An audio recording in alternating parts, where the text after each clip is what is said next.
Thank you very much. It's always a pleasure being here. What I'll try and do is spend a few minutes talking about Godrej Consumer Products, our journey, some of the opportunities that we see ahead of us, and some of the challenges.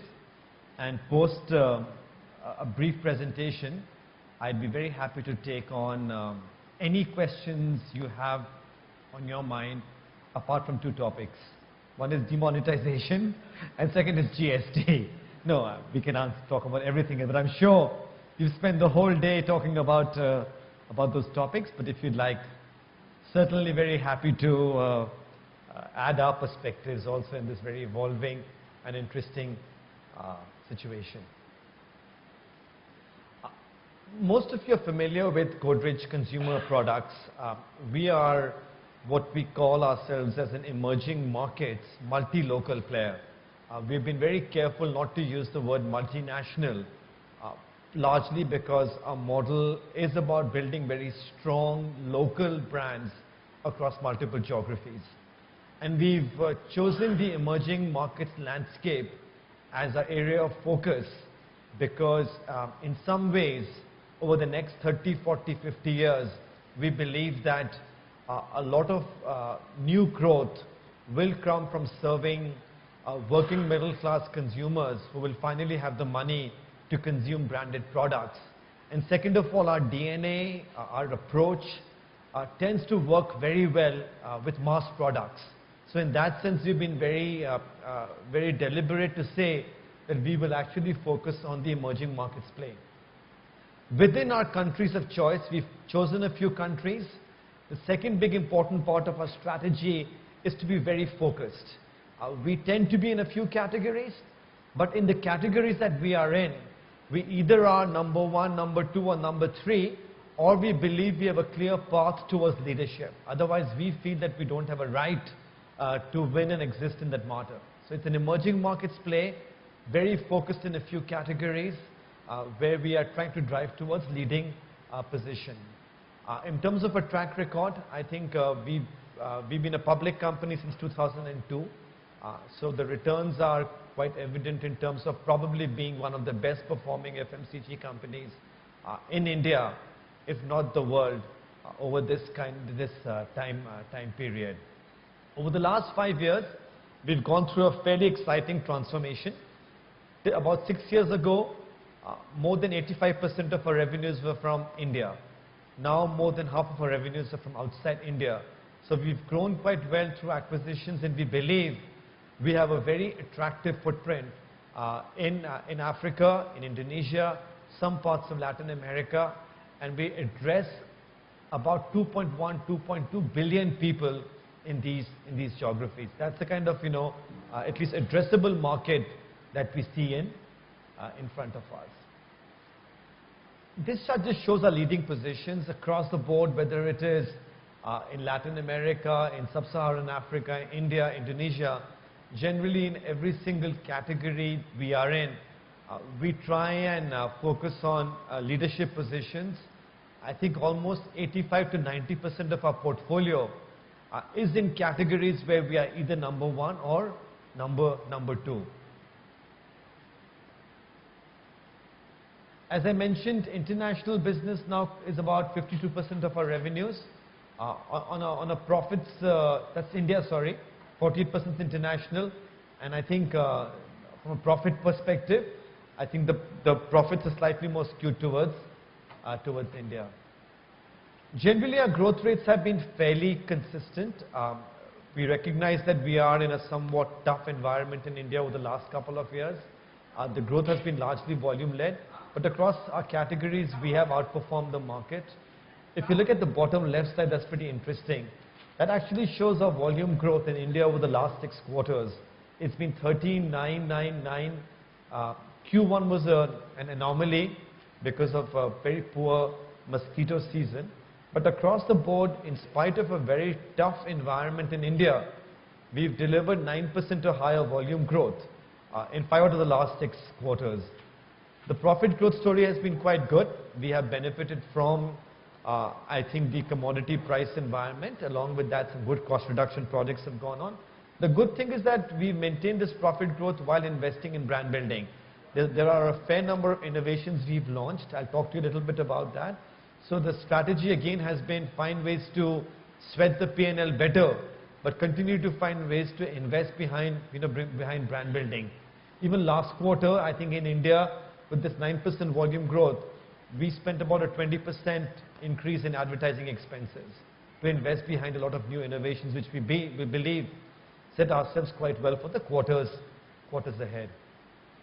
The reason why we feel quite strongly that there is a lot of potential in being able to drive these existing categories is the sheer amount of headroom for growth in our categories. Apart from soap, which is almost fully penetrated, if you look at both insecticides and hair colors, massive headroom for growth in terms of penetration, not to mention opportunities for increasing consumption as well. And particularly if you look at the mix between rural and urban, historically we were more of an urban company because of the kind of portfolio that we had. Hair colors and insecticides were more urban used products. But as consumers in rural India now have the income to buy these kinds of products, what you can see over time is that there is massive opportunity for us to drive our rural growth. As a comparison, about 28% of our sales comes from rural. For most FMCG players, the salience of rural is between 36 to 40%. That's the kind of headroom for growth we do also see. While the last couple of years have been very stressed for the rural consumer, I think as the rural economy growth comes back on track, we believe we have a significant opportunity to drive rural growth. And I'll speak to you a little bit more in a second. Insecticides is about half of our India portfolio. We have over a 50% market share, and consistently, if you look at the last few years, and if you look at over a 5-year period, we've delivered growth in the mid-teens, and we do expect continued growth momentum going forward, and I'll explain to you why we believe that. Soaps has gone through a very tough period, particularly over the last few quarters, because of the challenging consumer environment. You've seen a huge amount of promotions being run by various players to drive demand. Good news is that there was enough room in the P&L to still deliver good profit growth, but soaps has seen a very intense period of sustained levels of consumer offers. So we believe that there is now a decent amount of extra soap lying in consumer homes, and unfortunately consumers don't bathe more just because they have more soap. So I think it will take us about a quarter or two before consumers finish consuming that soap for the growth to return. But this is typically a 3 to 5 or 6% kind of a growth category. Hair colors has been a strong performer for us over the last few years. We have had a lot of innovations that we've launched here. We used to be a player primarily focused on powder hair colors, which is an interesting format, and India was a very heavy powder hair color market, unlike other parts of the world which use hair color in a cream format. So we launched hair color cream about 3 or 4 years ago. It's been a runaway success, one of our biggest successes so far. And about 3 or 4 years ago, over 95% of our portfolio was only hair color powders. Now 1/3 of our portfolio is creams. That's the kind of growth we are seeing, and we believe that as consumers start using hair colors more, they will adopt the cream format. And so we do see a significant amount of growth through this upgradation from powders to creams over the next few years. Okay, so sound.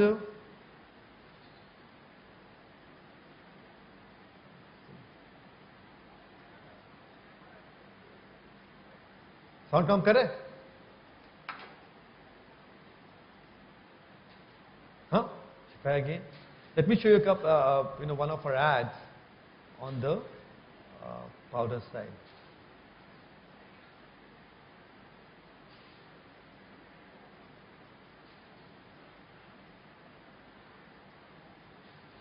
अरे अब तो बाल colour कर लो। छोड़ो ना, मेरे को hero थोड़ी ना हो यार। पर भाभी जी के हीरो तो आप ही हैं। नमस्ते भाभी जी, कैसी हो? देखो भाई, आदमी की पर्सनालिटी तो उसके बालों से ही होती है। तो जब सफेद बाल दिखे, सिर्फ Godrej expert powder hair colour लगा। लगाइए भाई साहब, गोदरेज का है, बिना अमोनिया वाला। मतलब बाल दिखेंगे शाइनी, नेचुरल ब्लैक और मजबूत। क्यों भाभी जी, हो गई ना पर्सनालिटी एकदम झकास। Sorry. Godrej expert powder hair colour, आखिर पर्सनालिटी का सवाल है। So I think part of the strategy here is, while creams have been doing very well for us, a lot of recruitment still come from powders. And so our strategy again here is to try and continue growing powders while driving upgradation to the creme format. International business has been scaling up quite well. Africa is about 43% of our business, including our small US business. Indonesia is 33%. So it's fairly concentrated across Africa and Latin America. Growth rates on a constant currency basis have actually been very healthy. The great news is that we have this portfolio across multiple geographies with very strong local brands, great innovations. So you're seeing a huge amount of cross-pollination happening across the portfolio. So in Indonesia, we are market leaders in air freshener with a 60% market share. We've launched the air freshener in India, different brand name because that's more relevant for the Indian market. We probably are either number 1 or number 2 already in air fresheners in about 3 years. That category is not very captured very well from a data perspective, but our analysis suggests that we are either number 1 or a very, very close number 2 in air fresheners. The hair coloring creme that I talked to you about, the product technology came from Argentina. Similarly, from India, we've taken the hair color cream and we've just launched a hair color brand called NYU, New, in Indonesia a couple of months ago. So across various geographies, we are finding product ideas, but we don't just copy and paste. We take the idea, we really tailor it for the local consumer, change the packaging, change the brand name, but a lot of the ideas are getting cross-pollinated, not necessarily the brands in an identical fashion. One of the big things over the last few years you will see is that across all our categories, we are the innovation leaders. What's been great now is that multinationals are following us. The biggest companies in the world are now actually following and essentially duplicating a lot of our products. That's the kind of journey we've made. We've always prided ourselves on having the most affordable products at great quality. But now if you see our products along with quality, along with very affordable pricing, the sensorial appeal, the aesthetic appeal, the design and packaging is world class. And I'm very confident to say that we can outmatch any company in the world in terms of look, feel, quality. What we do then is the promise is to be able to actually give you much better pricing. So we've just launched a premium hair color. It's called Bee Blunt Salon Secret. It's a no ammonia free product at 199 rupees. Typical products that compared to this product are upwards of 500 rupees. And at 199 along with a hair color, we actually give a shine tonic as well. And I'll just show you the ad of the product, but it's absolutely world class. We've partnered with Adhuna Akhtar, who runs the most well-known salon in India, identified with every single Bollywood hairstyle. Every single Bollywood hairstyle is done by Adhuna and her team. We've partnered with them, with their hairstylists to co-create this product.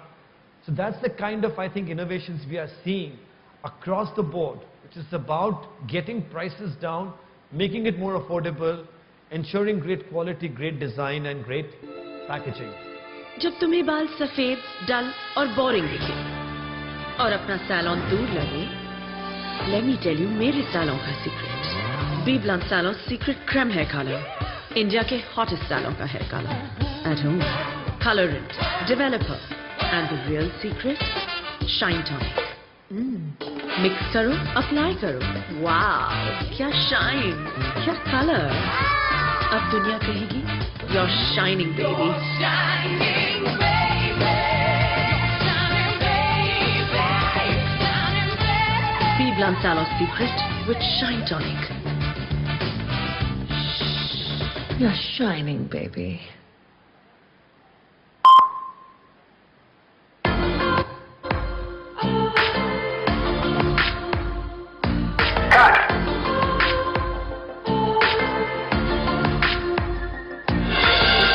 Dulu, setiap warna rambut, aku takut jadi rusak. Kini, tidak lagi.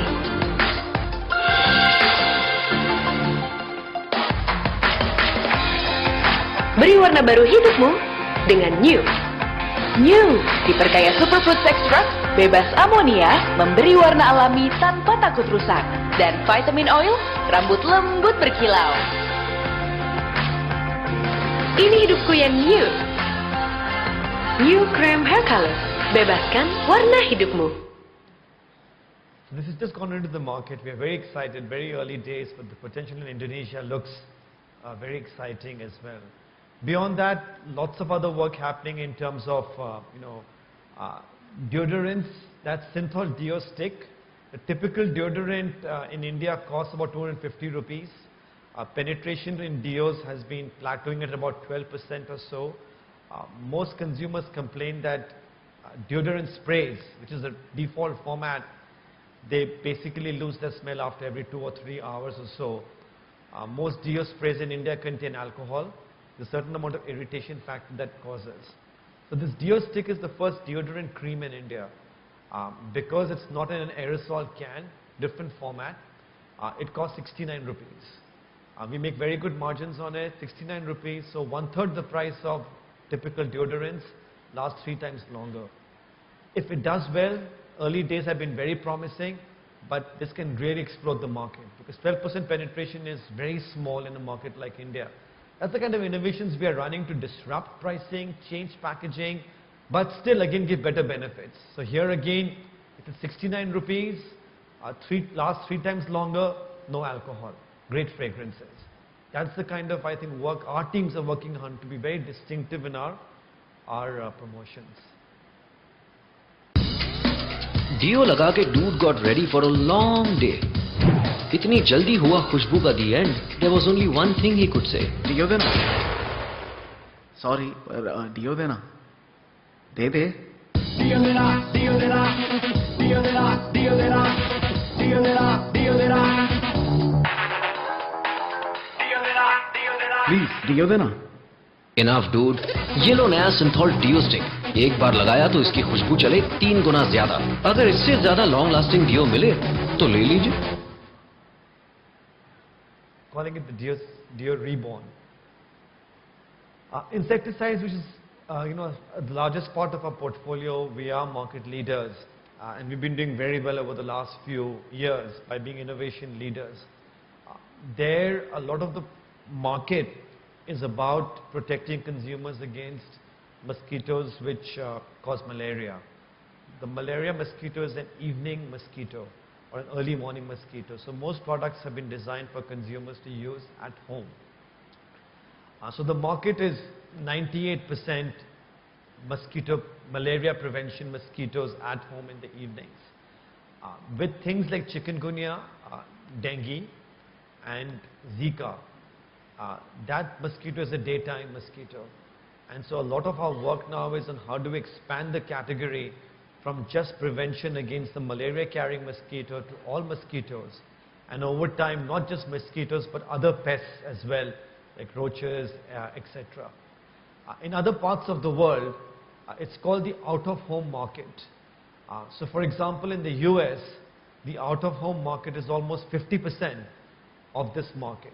Indonesia, it's 20%. India, it's 2% because so far, chikungunya and dengue were not very big threats in India. But over the last couple of years, we've seen increasing awareness, increasing risks that all of you have experienced with newspaper headlines being full about hospitals being full with dengue patients over the last few months. So we're very excited that we've actually launched an amazing range of 100% natural personal repellents, largely made out of eucalyptus and citronella oil. Our R&D teams have spent about 2 or 3 years trying to perfect the range of products. There are gels, there are patches, but the most exciting product is what we call a fabric roll on. School जा रहा हूँ। मत जा।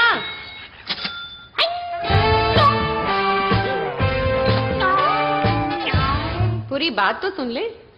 इसको लगाए बिना मत जा। Good night fabric roll on. कपड़ों पे 1 2 3 4 नो मच्छर बाइटिंग घर के बाहर जाऊं। जा। जाऊं। 100% natural good night fabric roll on.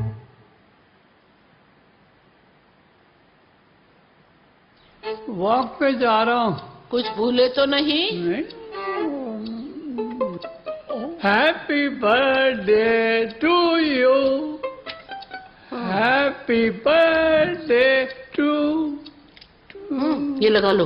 Good night fabric roll on. कपड़ों पे 1 2 3 4 नो मच्छर बाइटिंग घर के बाहर। वैसे बर्थडे अगले महीने की 26 को है। 100% natural good night fabric roll on. It's a very exciting product. You know, you just need 4 dots on your clothes. Works amazingly well. It's a new, in some ways, it's a new category for us, but the huge amount of potential, and so we're very excited again about the kind of product. This is the first fabric roll-on in the world, I think, that has been launched. Apart from that, I've mentioned to you lots of work going on in air fresheners, health and wellness, great products there. And this is all about the continued focus on premiumization. If you look at the innovation rate, which is revenues from products launched this year and the previous 2 years, that number has jumped up from 7 to 17% over the last 3 years. If you look at the salience of premium products, it's almost 50% of our portfolio now. That's the kind of journey that we see. The opportunity we see is driving penetration through creating very affordable products, at the same time trying to upgrade our consumers by giving them higher priced, higher order variants. And the combination of these things will allow us to continue driving growth. Clearly, along with innovation, along with great marketing, innovation, the importance of building a future-ready sales system is very important. In terms of, I think, distribution, coverage, quality of distribution, we would be amongst the top 3 or 4 FMCG companies in India.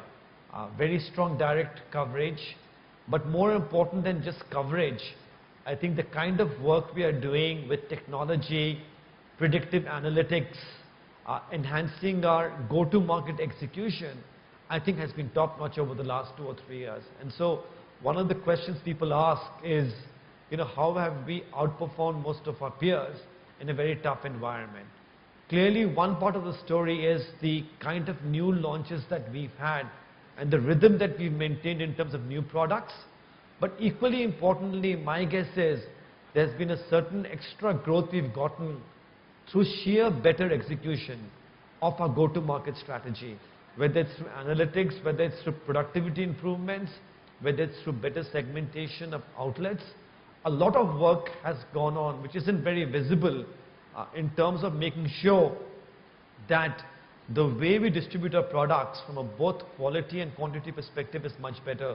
And this will continue to, I think, help us over the next 3 to 5 years as growth in the Indian environment comes in. As I mentioned to you, a big focus area for us is rural. 28% of our business comes from rural. The average for most players is 36%. This has largely been a function of the kind of portfolio we've had. But as rural growth increases, we see significant opportunities to be able to improve our rural salience. So this is a huge opportunity for us. A lot of work is going on in terms of better segmentation of rural, creating a lot of rural specific activation programs, empowering our rural teams, and I think the target we have taken on is to increase our salience to 40% over the next 5 years or so. Very ambitious goals that we have, really enabled by a very strong rural activation and a go-to-market system. Like a lot of other players, I think digital is a big focus area for us along with e-commerce, and so we're doing all the work a lot of other players are also doing in terms of being able to partner with the players. The numbers are still extremely minuscule today. This is partly for us to learn and be prepared for the future. And let's see, you know, how quickly this takes off. But we are ready and we are prepared to continue to find ways to use e-commerce and digital in a very interesting manner. None of this would happen without having an amazing team, and I'm very proud to see that we've consistently been the best FMCG company to work for in India. So far our sights were set on India, but now increasingly we are amongst the top employers in Asia as well, and a few months ago we were the top employer in South Africa as well. As the employer brand gets more global, we'll continue to find ways to drive engagement and continue to be an inspiring and a great place to work. The next couple of, I think, this quarter and the next quarter are probably more uncertain. If you asked me a week ago, I had much more clearer sense of the near-term outlook. I think at a medium or a longer term, we remain extremely bullish about both the prospects in India and internationally.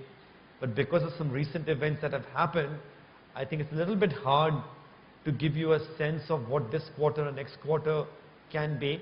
I'm still hoping that the second half of the year will be better than the first half of the year. I do expect that we'll continue to outperform the industry. We'll grow ahead of the categories. But category growth by itself is a bit of a question mark right now. And we still will try and sustain our profitability trajectory, even though there are some challenges that we are facing as far as currency and some macro headwinds in some of our countries. So that's a very quick snapshot about who we are and some of the work that we are doing. I'll be more than happy to answer to the extent I can. If I can't, I have a couple of my capable team members here who will be happy to address any questions that you may have or any feedback that you would like to give us. Thank you.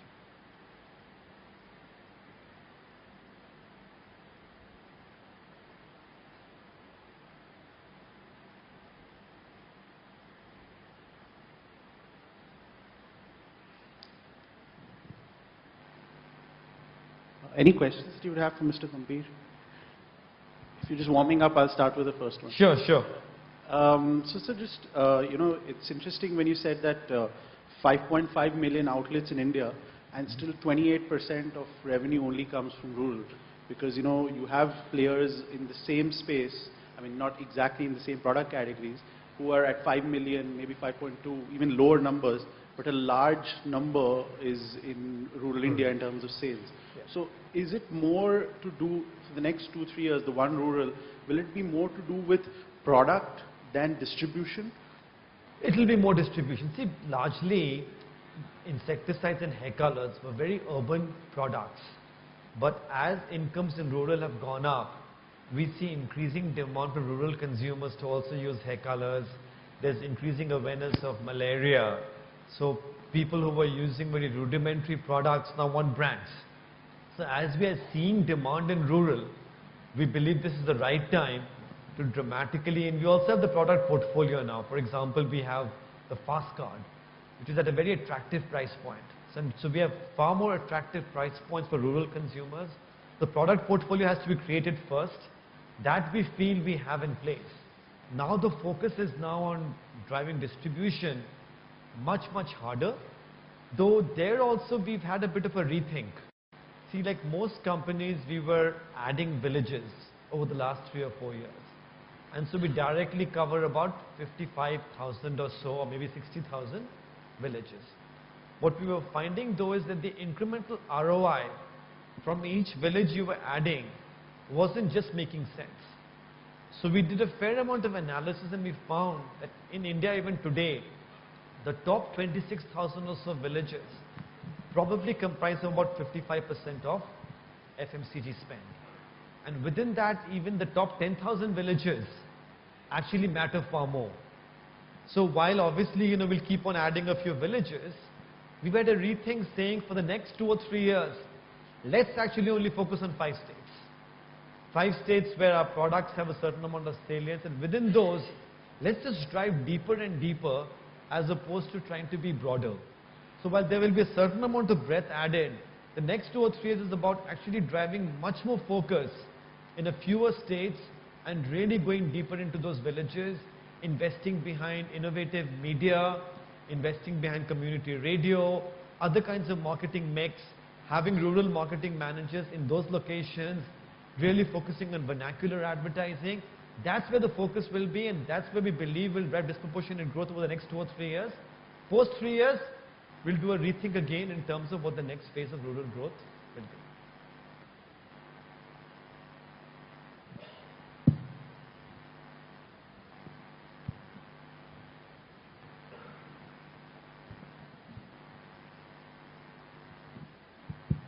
Thanks for taking my question, sir. Sir, talking about rural India, I agree we have a disruption in near term given the demonetization just happened. Yeah. But rural India had been seeing subdued demand for last few years, Yes. given drought and poor monsoon. There wasn't enough crop and all those things. So there wasn't enough income, I would say. Sure. Farm productivity was down. Now we had normal monsoon after 2 years. So if I take out the demonetization effect which seeped in last week, did you see any meaningful pickup in the demand? Absolutely. See, if I look at even FMCG growth, these are Nielsen numbers, so you always have to take it with a pinch of salt because, you know, it's very difficult for even Nielsen to actually get an accurate picture of the data. But directionally, September was the strongest month this year. And rural was, you know, picking up quite nicely. So October was even getting better. And then a lot of farmers get money now after the harvest. So normally October, November is when they get a fair amount of money in their hands. And so the pickup had already started, and November, December would really be the time when we could have seen the next wave of pickup. See, you're absolutely right. The last 2 years were very stressful for the rural economy, the last 2 or 3 years, right? From a political point of view, right, every government that's in power doesn't want to be in power for only one term, right? So every single government that comes in wants at least, and this government has even said, give us 10 years, right? 70% of India, we know, is driven by rural. So my expectation is that over the next 2 years, you will see a massive, massive focus on rural, because it's very hard to win elections through just an urban focus in India. So my expectation is that you will see a significant amount of emphasis on trying to drive better and stronger rural growth. Right. And in this round of uptick in rural demand, compared to how it's been earlier when there was an uptick in rural demand, did you see a change in pattern of spending? Like people were more focused on premiumization or something like that? Something that you observed? You know, I'm just trying to get a pattern too here. too early to actually extrapolate how the spend patterns have been evolving. Okay. There is a certain amount of consumption driven by the super rural consumer who tends to be a lot more like the urban consumer in terms of spending patterns, right? There's also an equivalence of 30% of urban India is what we call the urban poor. The urban poor actually behaves quite similarly to some of the rural consumers as well. The rural spending is also quite stratified, but across the board, you know, we are seeing increases. While there is a certain amount of premiumization in rural, I think the bigger opportunity still is penetration. Just because of how low the penetration is, while you will see a certain amount of consumption-driven growth, which is premiumization, the bulk of the opportunity in rural still is actually penetration. That's helpful, sir. Thank you.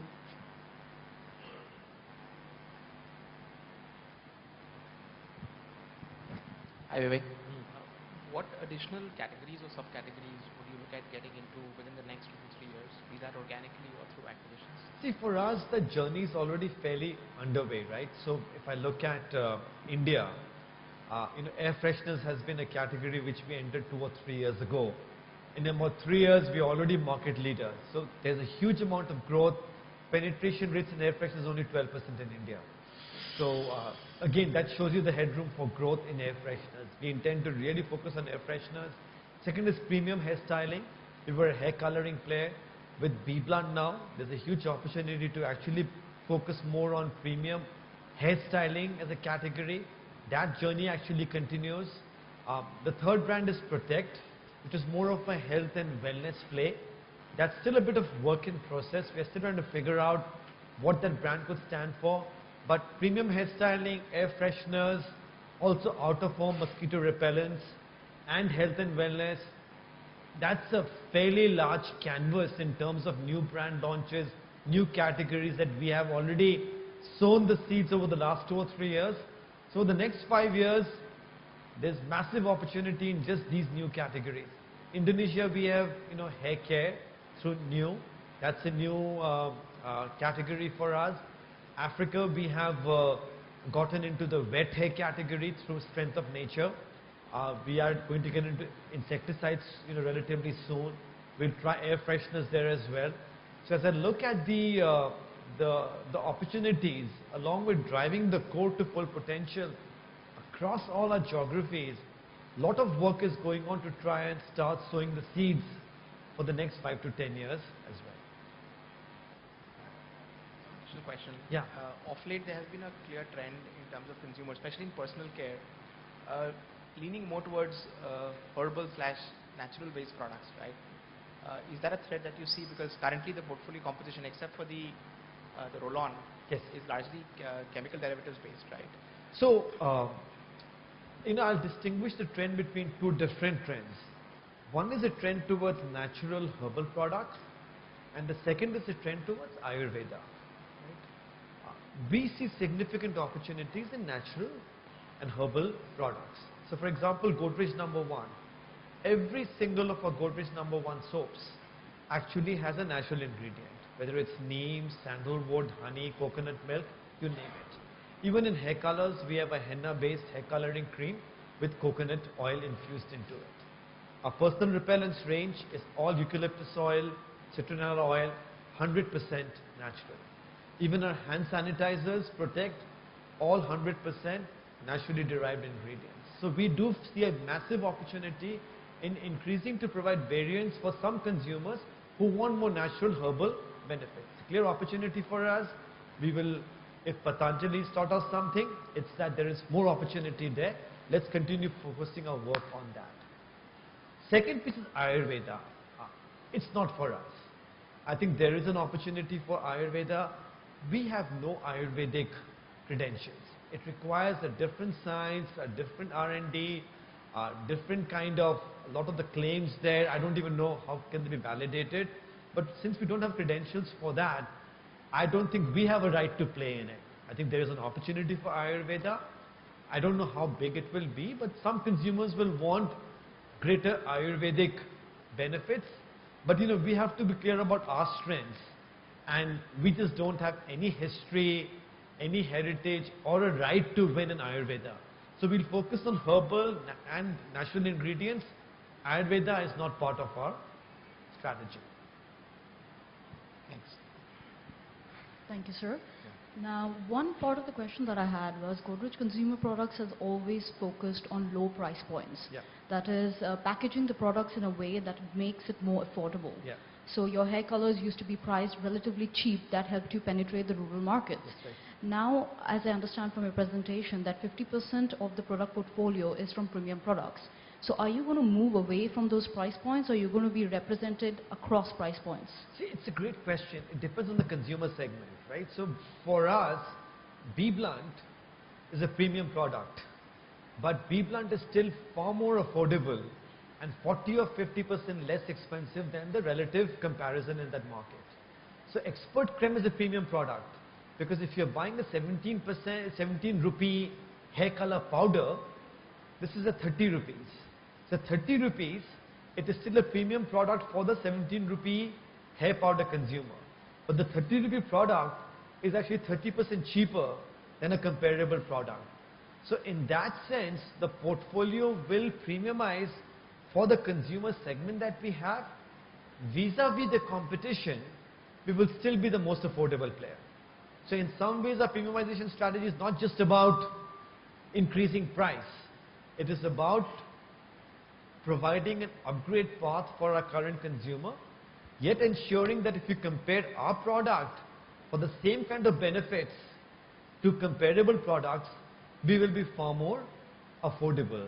It's a little bit more of a nuanced premiumization strategy. Thank you.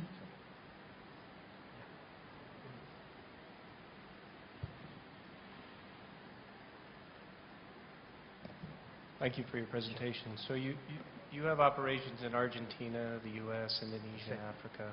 Yeah. How do you manage that global operation and maintain the innovation and the passion in the workforce? See, it's a great question, and this is something which I believe not too many companies in our sector have managed successfully. For most multinationals, because they have the same brand that is being sold across multiple geographies, they tend to centralize a lot more things, which they have to, right? Because a Colgate has to look and feel the same across 120, 130 countries. So with the way the multinational model works is that they actually centralize innovation.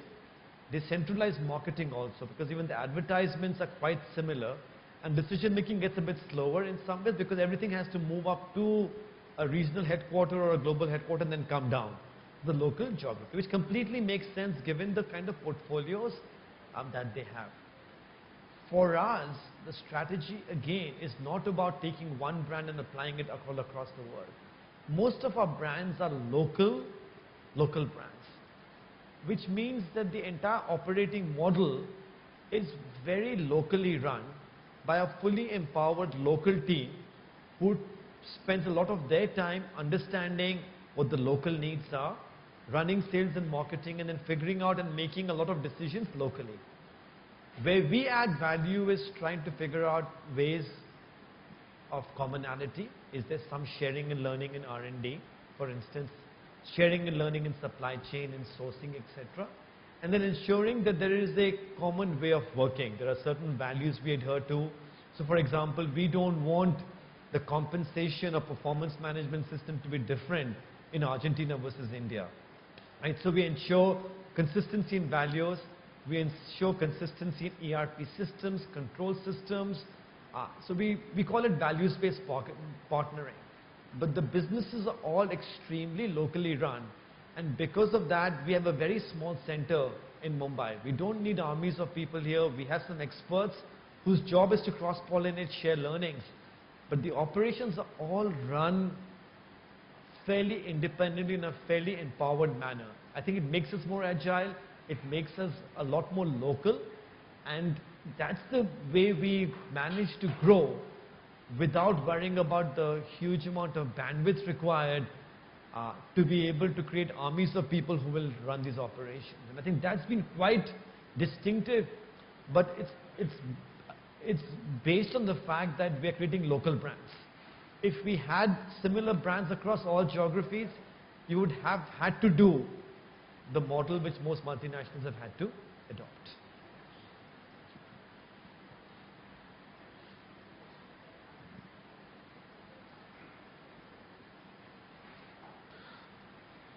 Thank you for the presentation, sir. I have two questions. Yes. First question is about demonetization. Considering that rural economy is still mostly based on cash settlement, yeah, how long do you think the impact would be, and what should be the quantum of the impact in whatever the time frame is? Yeah. The second question, I mean, considering you said that you are not intending to enter the Ayurveda market, but how strong is the competition coming from, let's say, a Patanjali product in a tier 2, tier 3, tier 4 cities and towns? I'll answer the second one first, and then let's talk about the first Sure, one. sir. For us, so far, we've not seen any Patanjali competition because the overlap is not there. You know, it's a bit of the portfolio we are in. The only slight competition we've seen is in the soap category. But there again in soaps, look, we have the highest quality soaps at affordable price points with natural ingredients. So the only slight differentiation Patanjali has in a few of the soaps is that they use cow urine, right? So it's called Gau Mutar, right? That can work for some consumers. For every single consumer who wants cow urine in the soap, there probably are 9 who don't, right? So apart from that, there's not much differentiation given our price point, our use of natural ingredients. So there's some competition, but we haven't seen too much for us. I think other players will have a different perspective, and in hair color and insecticides, we've not seen any moves from their part. think down the road, if there is some plan, we are well equipped to be able to address that. So I'm not too particularly worried about, Ayurvedic competition. The demonetization issue is a very complex, layered one. So I'll spend a couple of minutes talking to you about the various pieces of, how the demonetization impact could be. From a consumer perspective, there are 2 or 3 areas of impact. One is consumers today have less cash in their pockets, right? That is a temporary phenomenon. So the minute consumers have more cash, from a liquidity perspective, I do see their desire to consume the kind of products we have get there. So I think it's probably, it's your guess as good as mine, maybe 2 or 3 weeks before you start seeing liquidity from a consumer point of view return into the market. The second part, of course, is that there's a certain amount of fear psychosis that has been created in a consumer's mind. Right? So whenever consumers are a little bit fearful, we've seen when consumers are optimistic, they spend more. When consumers are a little bit more fearful, they get into retrench mode and they tighten their wallets. It's a bit of a psychological issue, but even though they may have liquidity in their pockets in 2 or 3 weeks, they still might be a little bit more cautious to spend money because the government is saying post-December, more stuff, etc. will happen. So there's a certain period of beyond 2 or 3 weeks, you could still see depressed consumer demand, so to speak. Now, if the government unleashes a huge confidence-building measures, more stimuli, tax reductions, that could change dramatically. I don't have a good sense of that. But if the government doesn't do anything, I know that reduced liquidity along with a little bit of fear in consumers' minds does mean that you could see slowness in consumer demand for somewhere between 4 to 8 weeks is my guess. Though the consumer fear part could easily be changed if the government moves more proactively to start launching some kind of a stimulus, because they know they have a huge amount of extra tax kitty that they can deploy effectively. That is the consumer part of it. Second of all, generally, when consumers are a little bit more fearful, they postpone the bigger ticket items. So, since a lot of our categories are more staples than discretionary, I think relatively, players like ours would get impacted a little bit less, but generally I've found that everyone gets impacted. But the impact obviously for players like ours who are a little bit less discretionary in nature tends to be a little bit less. So we'll absorb a little bit less of the negative impact in some ways, I think, in a relative manner. Second is obviously the impact on distributor channel. There again, we need to break this up between our direct distributors and the wholesale channel. Within direct distributors, there is a little bit of near-term liquidity, and because retailers are saying consumers are not walking in, you're not being able to sell that much stock to the retailers for the time being. But the minute consumers come in, that part of the supply chain starts working fine. For us, that's about 60% of our business. Those payments all happen through electronic payments, checks, RTGS, etc. So there is no issue about too much cash or liquidity pressure in that chain. But for them, the problem is from distributor to retailer. How do they collect cash? That part, once consumers come in, I think that part gets resolved. So I'm a little bit less worried about the direct distributor chain. That will roughly probably be a couple of weeks ahead of the consumption demand chain. 40% for us is wholesalers. For some other companies, this number can be 50 or 60%. That's largely a completely cash-only driven, supply chain, right? With the kind of pressures on the government's checks that they're making, wholesalers are very, very stressed and paranoid. But what actually happens to their business, and how long does it take for this part of the supply chain to really normalize? If I were to guess, I think it would take 3 to 4 months. For the wholesale part of the business, you may see consolidation in this channel. You might see some wholesalers just exiting the business. I don't know because we've never seen the situation before. But the wholesale part of the business could take about 3 to 4 months before it starts, normalizing. Positive news is if consumer demand goes up, modern retail will start picking up, e-commerce will start picking up. So I'm hopeful that in about 1 or 2 months, you see the situation normalizing, but the wholesale part could take about 3 or 4 months before you start seeing things returning back to normal. The big question in my mind is, what does the government do proactively to drive consumption and demand now? I think they are so focused now on getting the implementation of this right.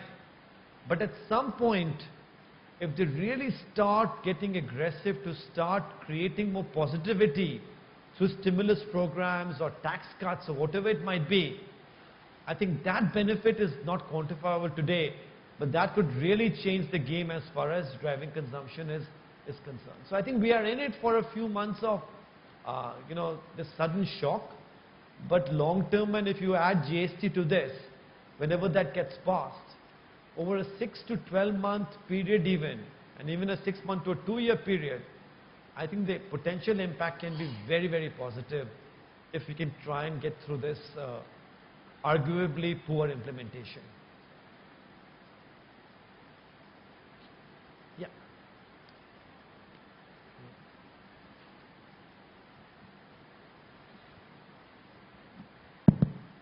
So your presence across multiple markets, multiple categories, and I guess it would be safe to assume that you would only expand that presence. Is there a specific metric that you have in mind that you track, apart from the market leadership part that you talked about earlier, when you enter a specific category or a market over a medium-term outlook, 3 to 5 year point of view? So, there are some metrics we use to judge the attractiveness of the country first. So the first, and from a country perspective, we look at the standard metrics around, purchasing power parity, GDP growth rates, inflation, health of the economy, size of the middle class, fragmentation of competition, etc. So we have a pretty good screen which goes and says, is this an interesting geography for us to enter? Once the geography is been identified, then we look for players. Most important criteria is how well run is that company? What's the management team like? Because generally when we enter into an acquisition, we prefer to keep the management team for a certain amount of time and then we add more people to it. So it's the management team quality, how good they are, how long have they been running the business for. Then we look at the categories, how interesting are the categories for us. We look at the strength of the brands.